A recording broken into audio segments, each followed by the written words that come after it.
Life can change in so many ways. We don't all just fade away. Some get broken, get battered and bruised. Some get beaten, get taken and used. But have no fear, no worries, no doubt. Where there is a will, there is a way out. Said have no fear, no worries, no doubt. All right, Brianna. So then I'm passing the torch on to you, girl. Okay, well, first I'd like to introduce our extraordinary panel to you.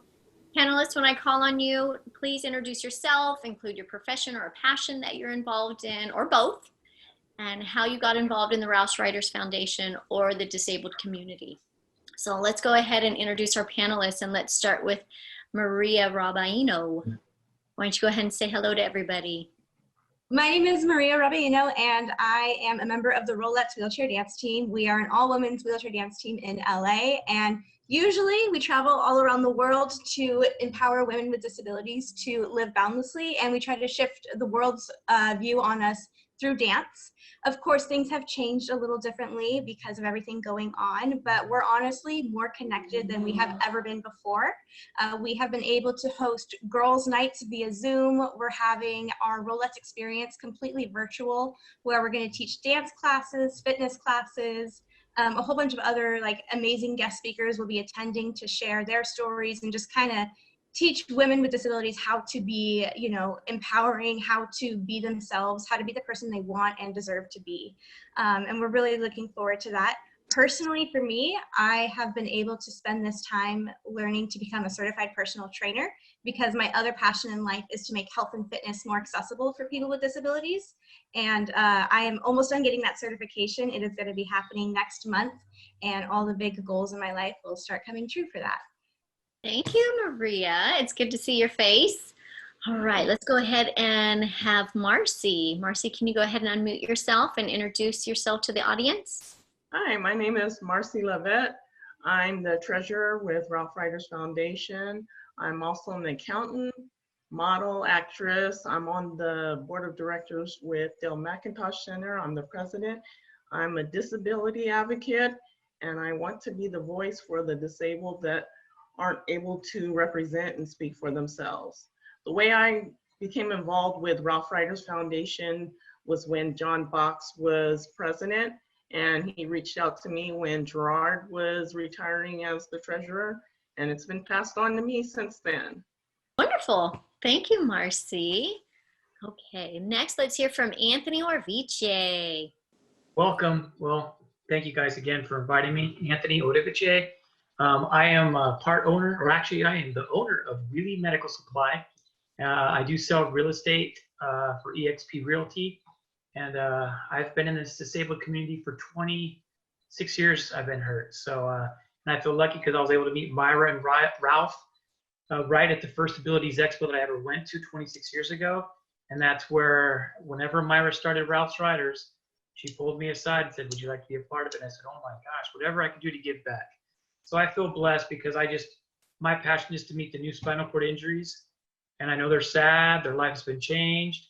And I hope when I get a roll out of that room, they're inspired that they're going to have a life again.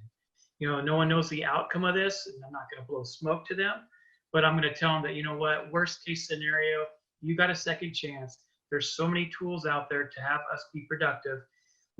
For God's sake, we have attorneys now that are going to fight to make your doorway wider. So we got it all. It's easy now. So I feel blessed to be in this industry and be part of the Rouse Riders since inception. And whatever I could do to help out, knowledge. I appreciate the attorneys here giving us all the huge knowledge behind the scenes that I don't get to see usually. So proud to be a part of this. Thank you guys. Thanks, Anthony. Next, we're going to hear from Gerard Moreno. Gerard, why don't you go ahead and unmute yourself for us? Hi, my name is Gerard Moreno. I am a four-time Paralympian for fencing. I've been blessed to have been able to represent the country. I'm also an accountant. I've known Ralph, I knew Ralph back when they were just starting the law firm, and that's how I got my relationship with Myra and Ralph's Riders. So many great speakers today. Just my hats off to all the people that have spoken and just bringing out all the problems that face the disabled community. I'm also a coach and player for the LA Clippers wheelchair basketball team, and trying to do what I can to stay involved with the disabled community and be an example to the rest of the world and hopefully make a difference. Thanks.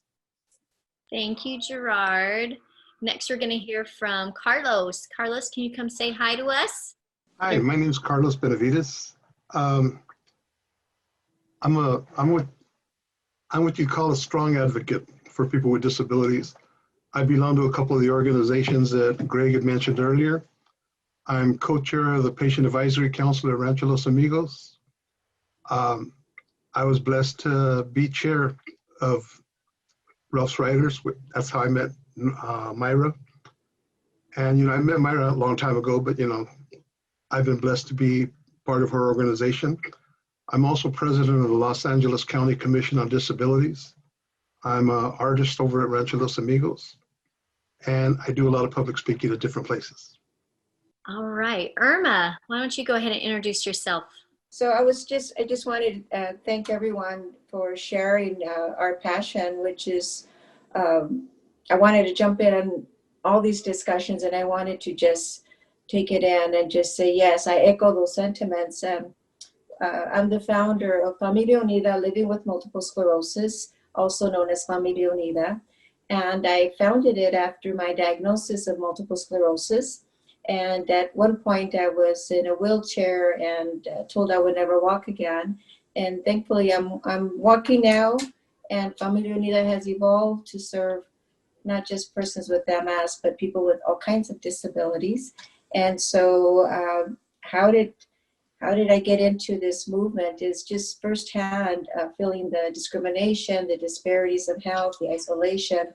And today I just feel that my role in the community has been just to share love and to connect people and to let people know you're not alone. So that's led to me be a published author and also a life coach and a friend to many of the organizations that were mentioned. And it's good to be here and just offer my heart and bring some smiles to us, because we have enough sadness going around, and I'm glad to be here. Thanks, Irma. We're glad to have you. We'll close up with our introductions with Nancy Kennedy. Hi, Nancy. Hi. I'm Nancy Becker Kennedy. I got injured when I was 20, and I had been an activist before my injury. So while I was in Chicago rehab, I organized my first demonstration against the hospital because they had an architectural barriers conference, but they weren't letting the patients go. So from then to now, I was 20, now I'm 68. And Greg will tell you, I've never stopped. I'm just always blowing the horn. I had a therapist at the rehab center tell me that the things I cared about in life would have to change now that I was disabled, that love would have to mean less to me, that religion would have to mean more to me. And I went, what if I just keep being myself? How about that? And that's kind of given the direction to my activism. We have full rights. We're not a portion of a person. We're totally who we are, and let people know it.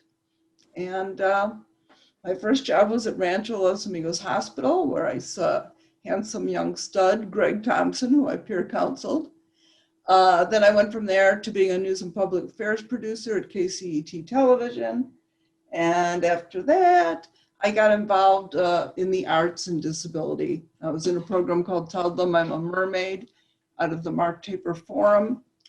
And so then I became the first series regular on daytime and nighttime television with a disability. And I was a stand-up comedian for about 15 years. And now I went back to school to be a therapist because Erik Erikson's developmental challenge for aging is to give back. So I thought that's a good thing to do now that I'm an old broad. Now that we have a window into who our panelists are, I'm going to ask them some questions that you as the audience may have about our panelists and or their experiences through these trying times with COVID. as we all have faced this pandemic and the effects of it in different ways. Perhaps the answers to these selected questions will resonate with you on an inspiring level.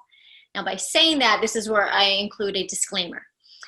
As a side note for the audience to keep in mind, anything you hear today is not advice. These are not suggestions or recommendations. Our panelists are merely sharing their experience with the hope that what they share will remind you that there are others out there that can perhaps relate to you, and that there is support and resources available, and that as a community we are united and are here to support one another. So I want you to keep that in mind as you hear the answers to these questions from our panelists. So we're gonna go ahead and get started with question number 1.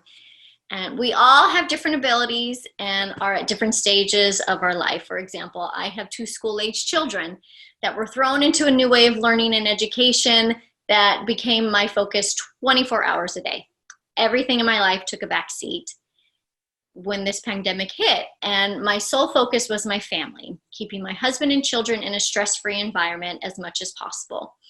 So I want to start this off and open up this question for all the panelists. What has been your greatest challenge or struggle since March, we'll say, since this pandemic hit? Anthony, why don't we go ahead and start with you? Man, that's a crazy question. But yeah, it's just been seeing this whole world change and seeing people with masks on in my country, in and out of stores. When I went on vacation to Mammoth a couple weeks ago, to see people in the places that I visit and lived my whole life, now we're all masked up. So I think just seeing the whole way society is. I saw a little 2-year-old in a store. The 2-year-old has no problem with the mask on because they're never going to know anything different. Hopefully that changes. But it was just crazy because just seeing the masks and just seeing all the new ways that we're living as a normal, I'm still in shock. That's my view. Thanks, Anthony. Gerard, how about you? What has been your biggest struggle or challenge since this pandemic hit? You know, my wife had been diagnosed with breast cancer at the beginning of the year, and it was just a terrible time to get the news and to be dealing with that, and having her go through surgery and radiation, and just very challenging with all the things that are going on in the world to have this as well. So just taking things one day at a time and staying in the present, not getting too bogged down in what the future brings, and being smart about what I do, and paying attention to having a mask on, keeping your distance, and doing what you're supposed to be doing, not endangering anybody else. But that was very challenging. She's doing well now, so I'm very pleased about that. But it's been difficult, and I know other people have other health issues that they've been going through, and it's so important that you pay attention, especially those of us that are disabled, to those key things that you need to be aware of to make sure that you stay healthy. Thanks for sharing that, Gerard. I'm so glad your wife's doing better. Marcy, how about you? What's been the biggest struggle or challenge since the pandemic hit? My biggest challenge and struggle has been not having physical contact with family, friends, just people in general. I'm a more of an outgoing, touchy person, and a lot of my activities are outdoors. So originally, at the beginning, it took a big toll on me, not having physical contact. Since then, I've found other ways to adjust, but that was my main issue that I had at the beginning, was not having that physical contact with people. I don't think you're alone in that too. I think we're all craving that. Thanks for sharing, Marcy. Carlos, how about you? What's been your biggest struggle or challenge since the pandemic hit? My biggest struggle is staying indoors. It's hard for me to get out and get resources to everybody, because right now, the way things are, I think people with disabilities need resources more than they did before. We were having our challenges at one time. Right now, it's double the challenges we have. We're told that COVID, your symptoms would be a cough, fever, muscle pain, headaches, but all they're describing to us is something like the flu. Okay, so how are you going to explain to people what's the difference? So those are some of the challenges that we have.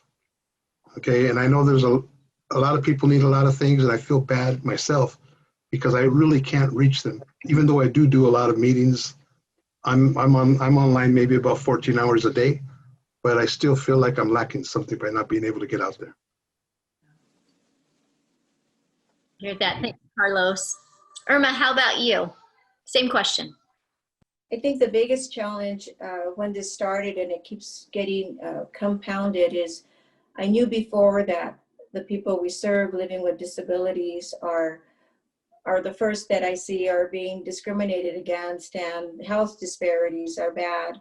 But now it's just been compounded, and seeing in the news and from the people we serve telling us about their experiences, and knowing that 90% of those who have COVID or who are dying are people that we serve. And so it breaks my heart, because even though we're on our Zoom meetings and we're following up with people through the internet, through the phone, a lot of the people we serve are not connected to the internet, do not have Zoom capability. And so our philosophy and our mission is really about sharing unconditional love, and not being able to hug, and not being able to see many of the people who we care about are not still connected with us unless we physically, and there's just way too many more people. And how do we continue to serve them and be true to our mission, knowing that not only are they dealing with the health deterioration, but now the mental illness. Now people don't want to take the medication and they're going into depression. So there's a lot of issues that are happening that break my heart, but also it's given us a push to figure out how can we still turn this into something positive. And that's what we're working on daily. So there's hope. Yay. We have to find hope. Nancy, same question for you. I'm so bizarre that this has been kind of a great time for me. It's like my car got totaled, and I had been taking access services, and I would book it every single day because I didn't want to be stuck in this house. And suddenly I was stuck in this house, and a lot of my emotional issues came up, and it became kind of nice because I realized it was like my own spiritual retreat. It's that long silent retreat I was planning to do up in Northern California, I got to do in my house. And I got really involved in just present moment living. And it's kind of been beautiful. And with some friends, I'm going to be starring in a Zoom musical of Gypsy. And it's very hard music to memorize and prepare. So it's actually a beautiful time for me. But my biggest stressor is it could all go away in a minute, because I have a constellation of 3 providers who all are Hispanic. They live in large households with essential workers, and I'm a Russian roulette away. And it did happen to me. My caregiver went for the COVID test, and the other caregiver said, well, I have to go quarantine for 2 weeks. And it's like a person with a disability who can't live a day without a person has no way to quarantine, and they can't be quarantined from people. So I've really been working on, Greg in the PASC has a wonderful backup program, which I started when I was a vice chair. It's got a little problems in that, you can't have an 18-hour limitation. You'd have to have a 2-week. But it's still very hard to get backup providers for severely disabled people. So I'm talking with the state about having a statewide policy. And as I mentioned earlier, an old caregiver of mine takes care of a man at Alhambra Hospital with ALS, and she has for many years. And they take her temperature when she goes in, and she's been doing this for a long time. There are safe parts of hospitals. So I'd like to see hospitals come up with a safe wing where people with disabilities could go in and quarantine and have care. because it really, to juggle the constellation of multiple providers and hope nobody gets sick is just, that's flying without a net. And it's too hard. I mean, LA has the greatest backup program, but I've tried to help people in Berkeley. There's a guy, Blaine Beckwith, who couldn't find a weekend provider for a year. There's a girl who was in the public authority in Marin County who couldn't find providers. I tried to help a woman in San Diego find a backup provider. We couldn't find anybody. So I think we should work something out with hospitals or some other safe. I think actually they're doing something like that in. I saw a Kaiser had built a facility up north where people could go. So I think my biggest stressor is what the hell would I do to quarantine if my providers came up with COVID, and the fact that they're essential workers and their families and their high-risk populations, that's my biggest stress. Sorry about that, Nancy. Thanks for sharing though with us. I think that's everybody's problem though, who's severely disabled, or any disabled person who can't live a day without somebody else is very much in danger of going from a lovely, safe setting like I'm in today into one where my life would be endangered. And I'm one of thousands. All right, let's move on to the next question. All right, so this pandemic has brought on a lot of unforeseen stress, have it be family dynamics, educational, financial, travel, and employment, unemployment, illness, significant plans in general. I was supposed to be in 3 weddings during this pandemic and they all got canceled. And others that our panelists just mentioned. And so, Gerard, I'm going to start off asking you this question. How do you cope or manage the stress that this pandemic has brought on? I have a routine. I'm still working. I'm coming into the office. I'm the only one here. But I stick to a routine as much as possible. And, I try to limit my exposure to the news. There's just so much going on and negativity. You don't need to be bombarded with it. The same goes with, that are also negative and just, bring you down to their level. You need to shield what you watch on TV. You just have to be conscious of everything that comes into your psyche because you absorb that. So I do my best to meditate as much as I can to keep myself sane and centered and balanced. And I exercise, stretch, do deep breathing. I stay socially engaged as much as possible. I call up old friends, and even though I can't be with them, Zoom with them or FaceTime, and I make an attitude adjustment and take this as a challenge. And I think being an athlete, I'm able to focus and take the threat and turn into a challenge to try and overcome. So it's a mental choice of trying to overcome. And suddenly it puts me in a place of empowerment. So things that help me get out of funky moods is I listen to favorite music to keep myself in a positive attitude and just be thankful for the things that I have and not focus on negativity. Your brain is trying to process all these things that it's never seen before. So you've got to do these mental tricks to stay in a positive light. And for me, that's helped a lot. Oh, good. Yeah. Thanks, Gerard. Marcy, same question for you. How do you cope or manage the stress that this pandemic has brought on? Gerard touched on a lot of the things that I do. I meditate. I try to work out regularly, listen to music, call friends, keep positive thoughts, and tell myself that this is only temporarily and it's not going to last forever. As well as I went back and picked up my violin from 6th grade and started playing that again. So we'll see where that goes from there. That's pretty much what I do to cope with the daily stress. Well, I can't wait to go to your concert. The lights. Thanks for sharing that, Marcy. All right, let's move on to the next question. I know that there are many within this community that have struggled with caregivers being unavailable, like Nancy mentioned, and medical supply issues and self-care issues, etc. What has or is being done to alleviate that issue? Anthony, why don't you go ahead and start with us, because I know you work directly in that field.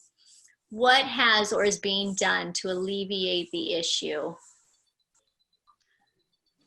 I don't really work that much with the caretaker part of it, so Well, I don't have that issue. But as for the supplies, is that what you would want to know? Yeah.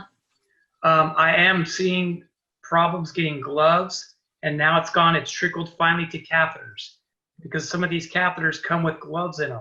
And so now we can't get those produced. And it's like this week we were zeroed out of a huge company that had catheters all over the world. Now they have none. And so we are definitely going through how we've always said, it's good to have extra supplies. And it's not even good to have extra supplies. It's good to have extra supplies in different places. I make sure that my clients know not to just put their extra supplies in one room, because I've had a friend had a fire in that room, caught all his catheters on fire. So now I've learned, I have some at my parents' house, some supplies at my house, some in my 50, if you need catheters, 50 catheters in your car right now. So we've always talked about dire straits, being in a situation, and we're living it right now. So I'm seeing stress on people's stock. We're having friends help friends that are in chairs, because we now are in dire straits of running out of people think gloves are for us to be pretty with. No, that's for us to go to the bathroom. So people don't understand the importance of some of our stuff. So it's this week has been kind of crazy, but it's cool because I know us spinal cord and the disabled community, we're pulling together and we're making sure no one goes without. So far, we've been able to take care of each other. Good. Thank you, Anthony. Keep those catheters coming and those gloves. Okay, so I know many of you are active in your passions. A lot of them were mentioned in your introductions. So how are you still able to pursue your passions during this time? Irma, let's go ahead and start with you, because I know you're passionate about your nonprofit and connecting with people and providing resources. How do you Yes. in that? You know, I had to think about, how do I change this mentality of feeling it as a challenge to looking at it like a blessing? Like, this is not a challenge. This is going to be a celebration that I have now to be at home and have more time to give me the okay to say it's okay to have a break, but it's also okay to be still. It's also okay if I feel like crying, or if I want to celebrate someone, I can go sit. I send them a singing telegram. I love to sing, so I'll send messages. Our team will send out inspirational messages throughout the week to those that are on our call list. And it's just pretty much looking at this as a time to reinvent ourselves, reinvent myself, to still do what I love, but do it differently, and stay in communication, however that is, whether on the phone or even with yourself. We can get so bombarded with what's happening in the news. Don't lose yourself in that. And what keeps me feeling good or feeling my peace is just being outside and looking at my birds. Literally, I didn't even know I had so many birds, and just taking time out to look at the beauty that's around us that maybe I was too busy to notice before. And just during this time, I know you're very active in the community. Yeah, you know what? First off, I'm glad and I'm happy that, we can all be here together. We have a roof over our head. There's a lot of people out there that don't. all right. Okay, so I'm remembering that one blessing. I have a family that supports. A lot of us do, a lot of us don't. So that's another blessing that I have. What I do is I try and sit down and figure out how my next step is going to be when I can explain to people that are able-bodied that there's only two types of people in this world. There's tabs and there's people with disabilities. A tab's just a temporarily able body because either by age, illness, or an accident, They're going to be using a wheelchair or some type of apparatus. They're going to end up disabled. And my goal is to try and transition it enough so when they get there, it's easier for them. And when I talk to people, I explain to them, I said, you know what you're trying to help us fix right now, you're not doing for me. You're doing it for your wife, you're doing it for your kids, because they're going to need it. And how would they want to be treated? And aside from that, I have a night terror, so I sleep like 2.5 hours in a 24-hour period. So I keep myself busy, keep myself going so that I can be tired so I can get that rest.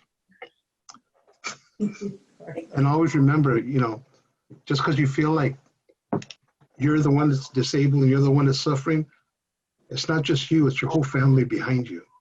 Because some of us, like myself, I got injured in my elder years. My parents always saw me as moving and everything, and it was hard for them to accept the fact that I was disabled. But you know what? You're not alone out there. Like Anthony says, we have organizations out there, Rouse Riders, Push Rim, Triumph. There's different organizations out there where, you can reach out to each other just in case you need a medical supply or maybe a wheelchair, maybe a part, but there's people out there. So I think the hardest part for me is to try and figure out how I can get that message out there, because we can talk to each other here. What about the people that don't have communication, video, telephone, or they're homeless? So, we have to reach everybody. Thanks, Carlos. You just gave me a new term I had never heard of, TABS. Temporary able-bodied person. What was it? Yeah, temporarily able-bodied person. Oh, I love it. Okay, let's move on to the next question. All right, so everybody's level of comfort when it comes to staying physically safe is different. What are you doing actively to stay physically safe? Marcy, let's start that off with you. What are you doing to actively stay physically safe during this time? Well, I practice my social distancing. I wear a mask, wash my hands regularly, stay away from large crowds. And, that's pretty much what all of us should be doing, as we've already stated. And that's what I do to stay as safe as possible, because I'm in that top bracket, being African American, that really needs to be careful. And that's what I do. Good. Gerard, same question. What are you doing to actively stay physically safe? Everything that Marcy said, mask and distancing, washing hands, trying to pay attention not to touch my face. I'm not touching any outside surfaces if I can help it. I'm wearing gloves that I get with my catheters, and that helps.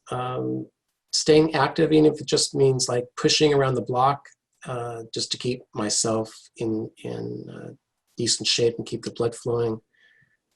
Getting enough sleep. For me, 8 hours sleep is necessary, and I think your body heals and your mind rests when you get enough sleep. And being aware of any changes, like I said, if you start spasming more, or just any changes that are unusual, chills or anything like that, just be aware. Also, I make sure, like Anthony said, that I have ample supplies, like a 3-month supply of any prescriptions that I'm taking or supplies. I make sure that I laugh and try and find some humor, whether that be a comedy channel or something. Make sure, because that's a healing quality in itself. And getting some sunshine on my face every day, I think that's important too. It's hard with the fires and the air outside, but if you can get outdoors to the ocean, to the beach, or to the mountains, I think that's beneficial for you physically, mentally as well. Agreed. I totally agree with you in regards to finding comedy and laughter and joy, which brings me to my next question.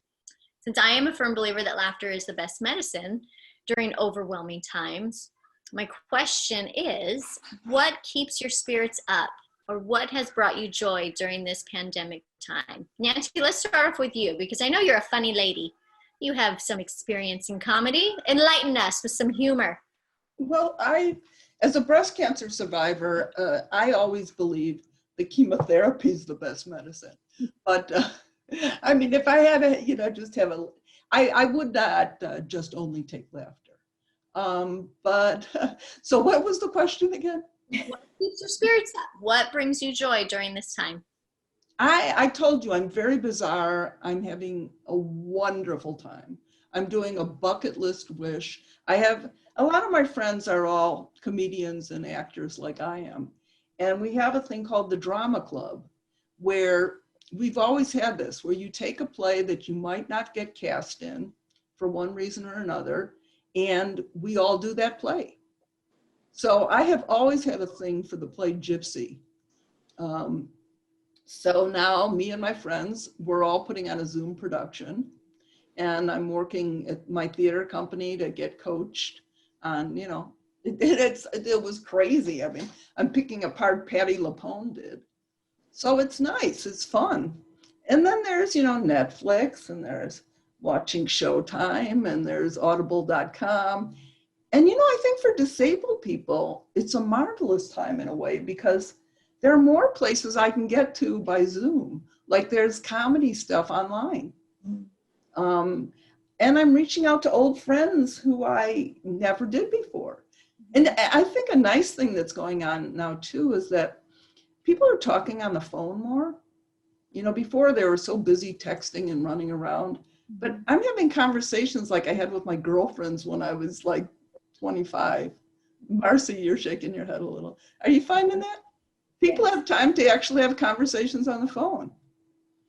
So I'm, you know, reuniting with my, you know, college and high school friends, and I'm just having a very good time. Good. Reuniting, and it feels so good, right? You're right. You know, I think it's, as a therapist, we kind of reframe things sometimes. I mean, reframe this. Hey, it's party time, you know, have fun. My sister worked night and day for like 40 years, and now she gets to not. I mean, you got to look at the good in it. Yep, silver lining. Anthony, same question. What keeps your spirits up? What has brought you joy during this pandemic?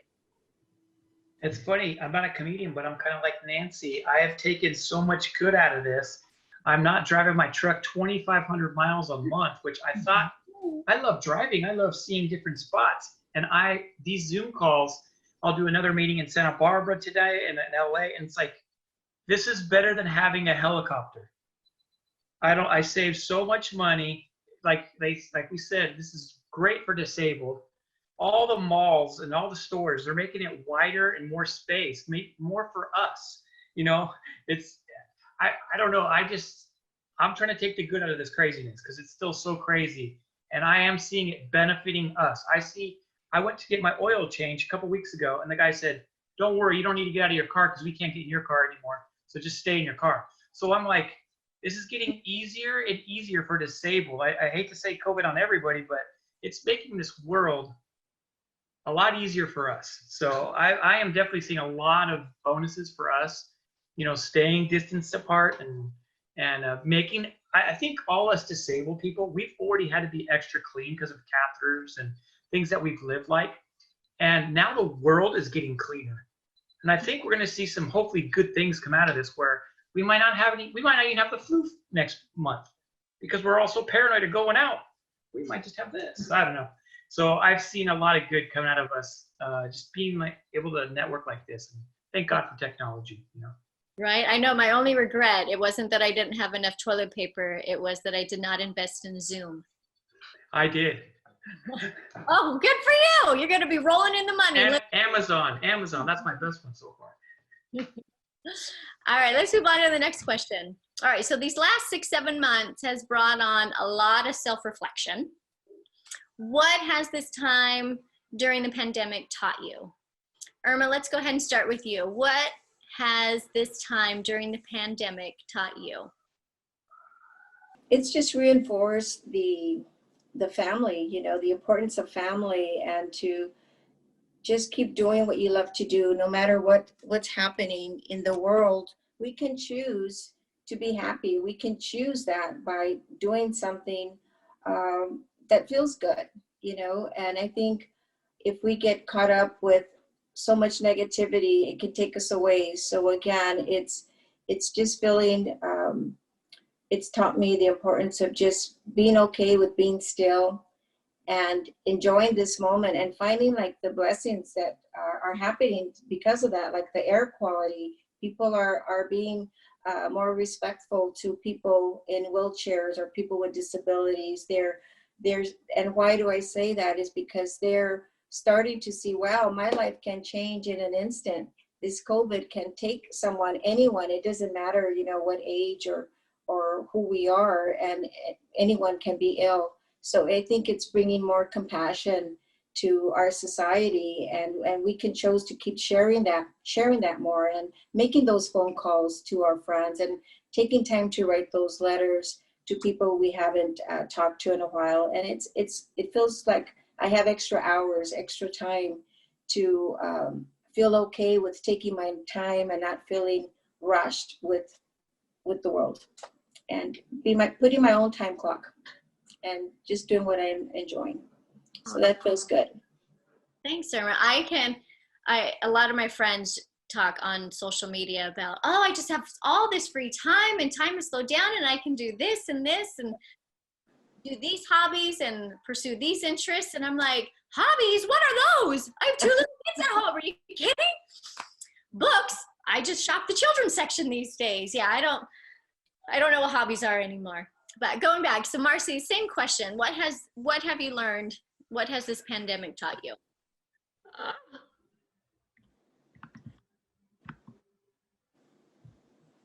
It taught me how fragile life really is and how special it is. And for me not to take the small things for granted, and that less is more. Do I really need anything, or is it that I want it? And it really don't need much. It really taught me I really don't need much. I have what I need, and just be happy, and don't dwell on things that really aren't necessary to dwell on. Just live life. That's really what it's taught me. Carlos, same question. What has this time during the pandemic taught you? This time in the pandemic, you know what? Like Anthony said, COVID isn't a good thing, but you know what? It's bringing people together. I think it's making people more sensitized, understanding. It's making people realize that are stuck at home that, you know what, this is what a lot of people with disabilities have to deal with every day. Because after the COVID, they can go back out, some of us can't. It's taught me that, you know what, friends, Marcy, Myra, everybody here, Greg, are very important in someone's life. It helps you get away. It's taught me to appreciate art more. I draw more because I realize that, you know what, if I put a drawing out there and you sit there and it stops you and you're looking at it, at least for a minute, while you're looking at it, you'll forget that you're disabled, you'll forget you're homeless, you'll forget everything. And I just want to make people forget and realize that, you know what, it's got to be back like maybe in the 50s and 60s when everybody can go out, talk to each other. You can go places without having to worry about things. I know that's not going to happen. That's a fantasy world. But you know what, this is bringing us closer together and showing that, you know what, we don't have to go out, like Marcy said, and get everything. All you need is small things in life, what makes you happy, your family, your loved ones, and your friends. I'm a big advocate for that. Family. Thank you for sharing that. All right, next question. For many, if not all, this pandemic, am I muted? No, I'm not. Okay. For many, if not all, this pandemic caught us off guard and found us ill-prepared in some ways. What have you done or will do to better prepare for the future? Gerard, let's start with you. What have you done or will do to better prepare for the future? I have been maybe too prepared and gotten things in order, and I try and think like a chess game a few moves ahead. So I have been ready and try and put myself and my family in a place where we're not going to be surprised with anything. With earthquake, I've got earthquake supplies, I've got extra stuff, and you know, being mentally prepared, I think, is the challenge. And COVID has taught me just to handle challenges in a different way. So I'm going to continue to be vigilant and make sure that I have whatever I need in the future. But just you know, self-improvement is what I've been doing, and you know, reading more and educating myself as much as I can. And you know, I'm going to vote and make a difference, and that's for sure, because it's so critical now that everybody gets out there and voices their opinion and just, you know, vote for the people who believe in your values and share your point of view. So I'm going to continue to educate myself more as much as possible. More education is always good. Anthony, same question. What we're going to learn from COVID, Or how are you going to better prepare for the future based on what you've learned? Can you come back to me? Absolutely. Gerard hit it all. Gerard did a phenomenal job on that. Oh, good. All right, Marcy, how about you? I think Gerard said a lot of it, but this was a learning experience for me. I did have 3 months worth of supply of supplies. So my mom already had me prepare for that. I always had it in the car, always had food in the car. My hardest part, which still is getting enough medicine, you know, because it's hard to get enough. But as far as being prepared, I think I'm just going to be more aware of you know, my surroundings. I have voted in the past, but I'm going to make sure that I really look into the measures and the bills and everything that are out there that pertains especially to us, so that I can make a difference for, you know, things that are going to affect the disabled and the elderly in the future. So I think that's where I'm at with it. Thank you for sharing that, Marcy. All right, let's move on to our last I'd question. like to say one thing. Oh, Nancy. I am not going to let myself run on up.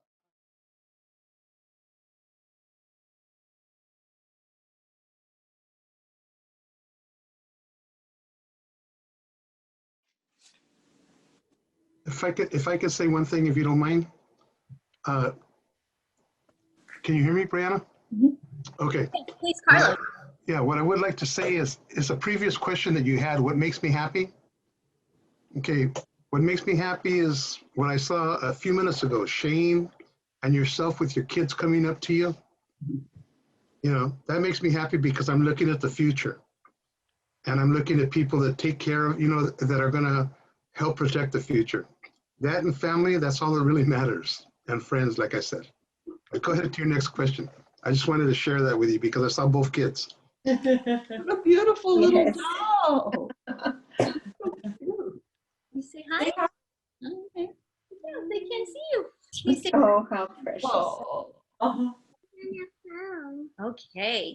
Their matches. I want one of those.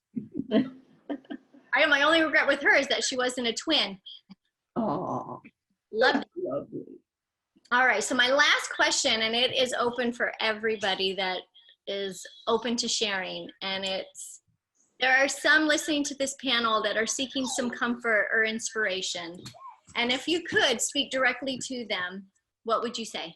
Why don't you think about that for a moment? What would you say to those listening in? I would like to say, Oh, go ahead, Anthony. Go ahead. you know what? This is kind of like a spinal cord injury for the world. When 9/11 happened, it reminded me of a spinal cord injury. When this COVID happened, it's like a spinal cord injury again. Or, you know, because that's what I relate to. The world is like in shock that something happened to us again, that we're all acting like this in America. And you know what? We're all learning to adjust. And I think that's the thing, is we're going back to, you know what? Stop thinking about the future and just appreciate what we got today. Listen to the birds outside, for God's sake, with your kid, you know, and just enjoy today. There's no guarantee for tomorrow, you know, and for God is not surprised by this. He knows exactly what's going on. He's got control, you know? So we got to be a little bit prepared and listen to who's in charge, but God is ultimately in control, and we need to just go with it. You know, worrying about it is only going to give you a heart attack, and you're going to die, and they're going to say you died of COVID-19. Sorry. That's it.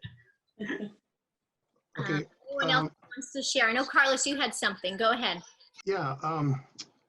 Pretty much, I want to share a number too before we get off real fast. Okay. It's a resource. Gather all your resources. Know, like Anthony says, you know what? Live life for today. You don't know what's going to happen tomorrow. You can't control what happened yesterday. Okay. Be safe out there. And the one number that I wanted to give, it's area code it's 888-863-7411. It's a delivery service that the WDACS has for people that can't get out, for people that can have COVID that can't get out, they're disabled. They're open 24 hours. They'll deliver 24 hours a day. Okay. All you have to do is purchase what it is, whatever you need, and they'll do it. The only limitation is you have 40 miles, okay, or 40 trips. So if you're within a mile of wherever you need the store at, they'll pick it up 40 times. Okay. So that's the limitation they have. I'd like to just say very quickly to choose love and to change any of your sadness to smiles, you know, just by being you, and rely on your faith, you know, when you feel that you're afraid, and reach out to people you care about, reach out to Familia Unida, lovefamiliaunida.org. We're here, and just keep sharing your love and your heart. And we're here for you too. My message is to adapt and be smart, and just don't let your guard down. Remember who you are as a person, and just be confident that things will get better in time. But be smart for now. And think of change and what you need to do and how you're going to try to get together with a bunch of people and make that happen. So the next pandemic or whatever goes, we're a little more prepared than what we were this time. You know, Brianna, I think maybe Anthony passed on the question, and I was thinking, that's not my favorite question. Like, what am I going to do to be more prepared? And I think it's because the pandemic has given us the blessing of present moment living. Mm-hmm. You know, I was so afraid of being stuck in this house for one day. And, you know, there was nothing out there. I discovered, like Marcy did, you know, there's just being yourself and having the things you love and the people you love who you can contact. The simplicity of kind of expanding into the here and now and not running around so much. I think that's been a great blessing. And also remember, keep in thought, how many times when you were out on the street and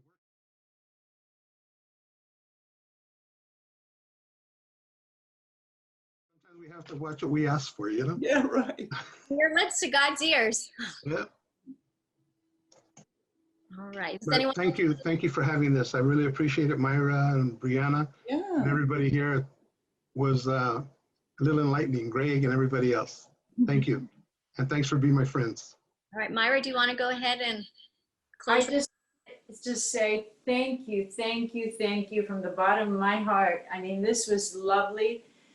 I think people who will watch this YouTube program and is going to get so much out of it because it's coming from pureness, from your heart.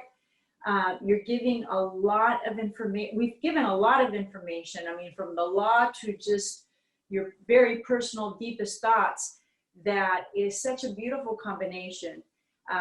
For a lot of people, we forget that are by themselves hurting. You know, we are the ones that are connecting because of our jobs, of our who we've become. But there are so many people who are stuck at home, and not stuck at home because of the pandemic, stuck at home because they've had no choice to be out and about and be social ever. And we're going to their homes now. We're going to their homes with a strong message that they're not alone. And hopefully they will connect with us individually or with our organizations or just to keep building the community, because, you know, we together can strengthen this community, can build it, can grow it to become powerful voice in, you know, in what is in store in the future for us, as far as the benefits, as far of your rights, as far as, you know, how you deal with life and navigate life. And I think people like you are going to be helping so many find a way to navigate life, not just on a regular basis, but now, especially now during COVID. So thank you, because you're going to be blessing so many people with a message that you've given here today. I am so grateful.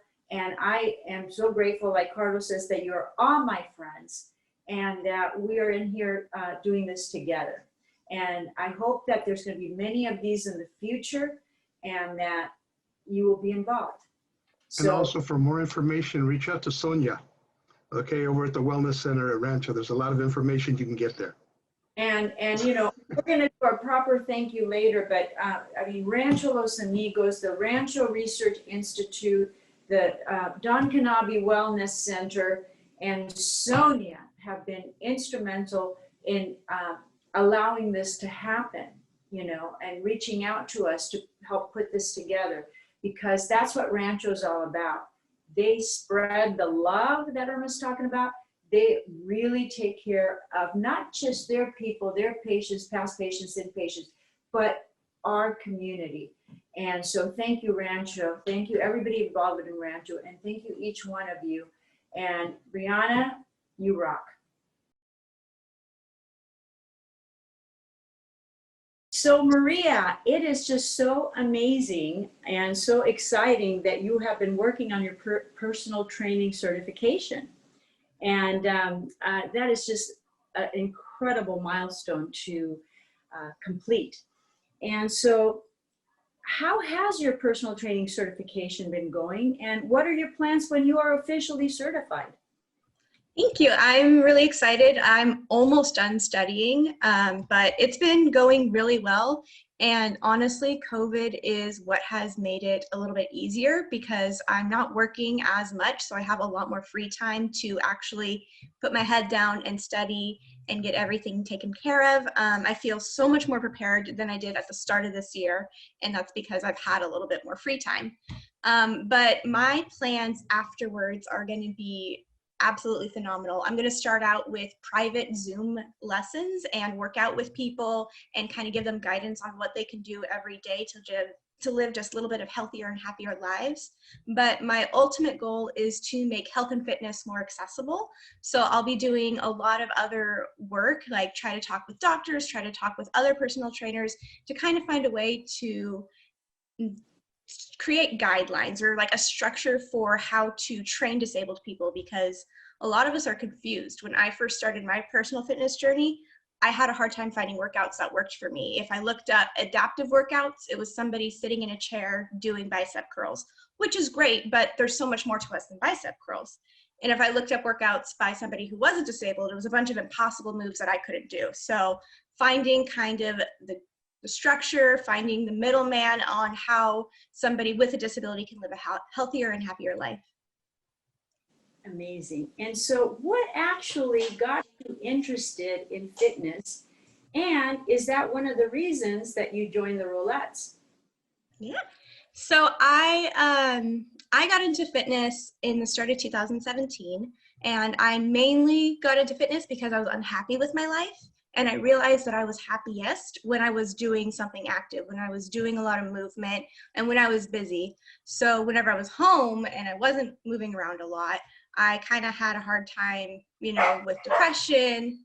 I had a hard time dealing with depression and finding the motivation to do anything. So I started working out, and part of it was having a hard time finding workouts that worked for me, and finally, you know, adapting it and having other people reach out to me saying that they've been able to get a little bit more of a workout in because of the videos that I've shared on my journey. And now I want to do it professionally. As far as the Rolettes, I joined when the team first started when I was only 5 months injured. when I was in the hospital, this show started being promoted called Push Girls, which was about 5 women with disabilities. And my family was excited because I just get injured and all of a sudden there's a show coming out about women who are dealing with the same thing. So we were looking things up, one thing led to another, and my parents found Chelsea's dad on Facebook. And Chelsea reached out to me, her dad reached out to my dad. They drove up from Monterey to Sacramento. They met me, they talked with me, it was really fun. And then a few weeks later, Chelsea had called me and she told me she was starting this little dance camp. And at that dance camp, it was just going to be a one-time thing. I knew I was going to be surrounded by a bunch of other women in chairs to kind of learn and get more experience from them. And it did so well that we decided to make a team out of it. It went from a one-time thing to what the world knows and loves today as the Rolettes. And it's been an absolute pleasure ever since. They are why I became independent. They were with me through some of my hardest times, and they helped build me up to who I am today. That is amazing. It's a sisterhood. It is a sisterhood. It really is. Of trust with all these wonderful women from all sorts of backgrounds and different types of disabilities that Chelsea has been able to bring in. And boy, you are one fortunate girl to be in that community. And I hopefully really am. many others, after they listen to you today, can join in. And so talking about the Rolettes, what is the plans for the Rolettes this year or starting next year, being that we are in the middle of COVID? Well, even though things have been a little different this year, we have still managed to become more connected with so many other people than ever before. We've been able to do Zoom meetings, like have like a once a month Zoom meetings with women from all over the world, and just like girls' night, talk about things that have to relate to being disabled, just, you know, dating, everything and anything in between. And we are working on our Rolettes experience, which is going to be happening October 10th and 11th, which we're really looking forward to. As far as next year, I'm excited to see what's going to be going on, but as of right now, we are more connected than ever before, so I'm excited to see what next year brings us. And then what was the other question? Wonderful. And so what about, how do you stay connected? I see how you can stay connected within the community through the Rolettes and the girls who are involved, but what about with friends and family during these very challenging times? You're a very active person, obviously. You're outgoing. And how do you stay in touch with your family and friends? And how has COVID impacted your life? Absolutely. So my friends and family, staying connected with them is super important, but shortly before COVID, all of us kind of wanted to move forward with our own lives. My sister moved to LA. My brother and his wife started a family in Hawaii because he was stationed there. My parents moved to Texas because they wanted to live somewhere a little bit cheaper. So we were already kind of used to being scattered, and we've learned through group chats and through group FaceTime calls, group Zoom meetings, and just to like still be connected with each other, call each other every now and then, mail a card every now and then. So we were already kind of working on it. And so when COVID hit, it just kind of became a little bit more normalized to have a Zoom meeting at least once a month to, you know, catch up with each other and see how everyone's doing, but mainly through group texts and everything like that. And then what was the other question? Sorry. No, that you answered it. Okay. That was, you answered both in one. Okay, perfect. So then finally, Maria, what words of wisdom do you have for all those out there that are watching you right now and watching this program about overcoming the challenges? I mean, individuals with disabilities have challenges to overcome day by day, but now it's so much harder. And the information on COVID is minimal when it comes to the disability community. And that's why we're doing this.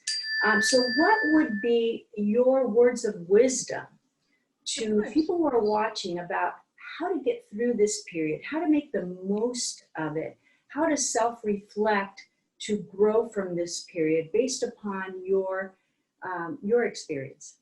Of course, hold on just a second. Swallowed in the wrong area. My biggest piece of advice is to focus on what you can do. And this is for life, not just for everything going on this year, but when we get so consumed in everything that's wrong in the world. We get lost and we feel like we can't do anything. We can't control our lives. But when you start focusing on the things you can do, you've realized that you can open up so many more doors in life and you can make a true difference no matter what's going on in the world around you. And when you catch yourself saying, oh, I can't do that, try to think of 3 other different solutions that you can do in order to adapt to it. That has always been my advice, and it's made things so much easier for me to adapt to whatever challenges come my way. That's terrific. Terrific information, terrific words of wisdom. And maybe just one more thing before you leave, if you can. Can you strike a pose and do like a little turn in your chair or something? I'll see if we can make it work. Let me see if I can bend this down a little bit.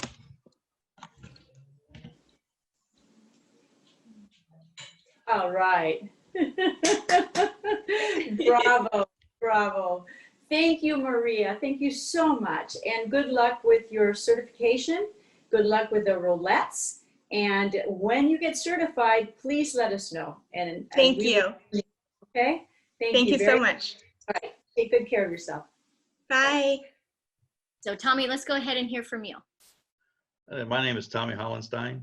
I'm a quadriplegic, have been since March 10th, 1985.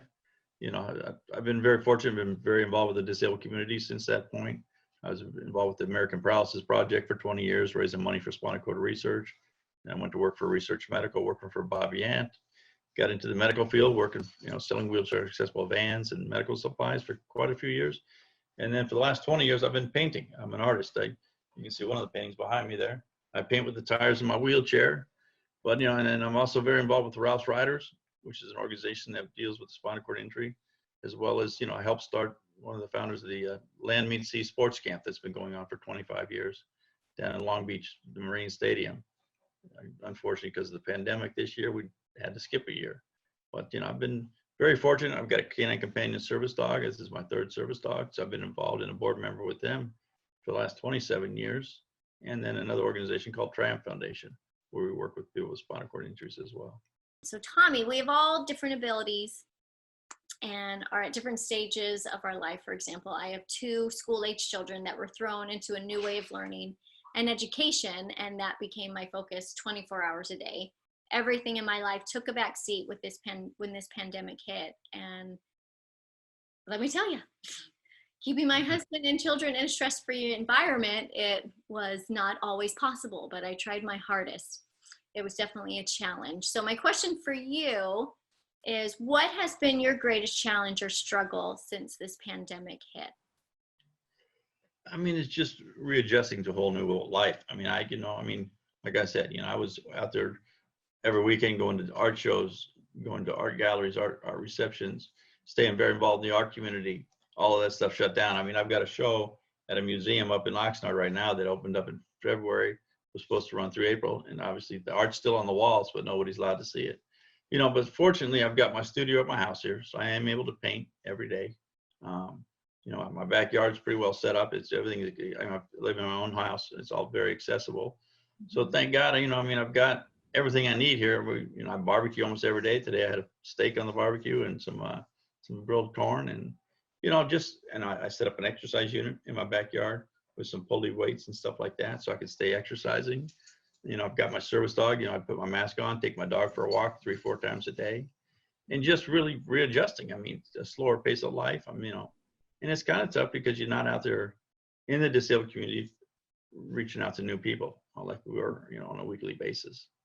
But other than that, I mean, I'm just enjoying every moment, you know, and staying safe. I mean, with a quadriplegic and compromised lungs, I mean, it was scary at the start, I'll be honest with you. You know, I've had a few family members get the COVID, and one of my caregivers, you know, her partner caught it. And so she was off for 3 weeks at one point. So I had to negotiate, you know, caregiving and all types of stuff. So, but, you know, you just make do, you make it work.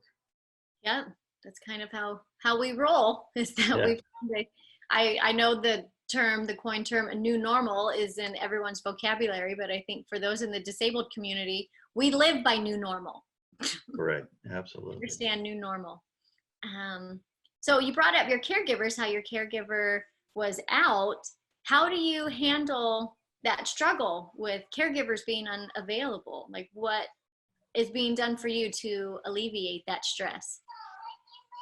It's not easy. I mean, it's, I've been doing it for 35 years and I've always hired my own caregivers and stuff. So, I mean, I think that I've got some past caregivers that were able to fill in at least part-time. At least if I can get showered, dressed, and in my wheelchair, then I'm fairly independent. I may not have them for the hours that I normally would, and to drive, because I don't drive. I've got a, wheelchair accessible van that they drive me around, take me to do all my errands. And then thank God we got, Amazon Prime delivering a lot of stuff to the house that I would go out and I've got Amazon Fresh, which is only a mile away, thank God. So they're delivering most of my groceries, things that the caregivers were doing, so I definitely scaled down on the hours that I have them. And then especially during the, the 3-week period that one was gone, and just make it work. I mean, it forces me to be more independent as well, which is a good thing, definitely a good thing. Oh, I agree. Nothing like forced independence. It's Right. like you have to adult. Exactly. Well, I am a firm believer that laughter is the best medicine during overwhelming times. So what have you done to help keep your spirits up, or what has brought you joy during this pandemic time? I know you mentioned your painting. Right. What else has brought you some joy and some And, I've got a good support group of guys, and I'm very involved with the 2 different churches. So I've got Bible studies I still do on Zoom, church on Zoom, support groups on Zoom. I'm on Zoom at least 3 times a day, and again, keeping in contact with friends and people that way. And, and then, I've got a big screen TV in there that I watch, some comedies and watch different shows and entertainment, Thank God we got the Dodgers and Lakers and everybody back on TV, because that was tough for a while. No sports. That was a difficult transition, because I'm also used to going to live sporting events, and there was none of that. With the new SoFi Stadium opening up, I was supposed to be at Guns N' Roses concert August 8th for the opening of that new stadium. I was looking forward to that. Everything got canceled. Everything got shut down. But I'm just get through the winter. Next year's a new year.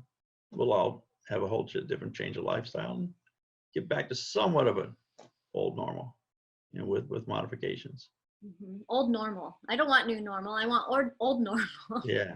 I'm with you on that one. So these last 6-7 months during this pandemic has brought on a lot of self-reflection, I think, for a lot of people. So what has this time during the pandemic taught you, Tommy? I mean, I've always thought how important family is, but family and friends, how really important they are, and staying communicating and staying in contact, and that and just little things. I mean, as a disabled person, you appreciate little things a lot more than most able-bodied people for some, just the simple things. But you just take everything for granted. I mean, even with the fires right now, with the air quality being so bad the last few days and not being able to go out, adding on top of that, that was another adjustment as well. I mean, today was nice. It was pretty enough that I could go out and paint and close my tires down and enjoy the air. But,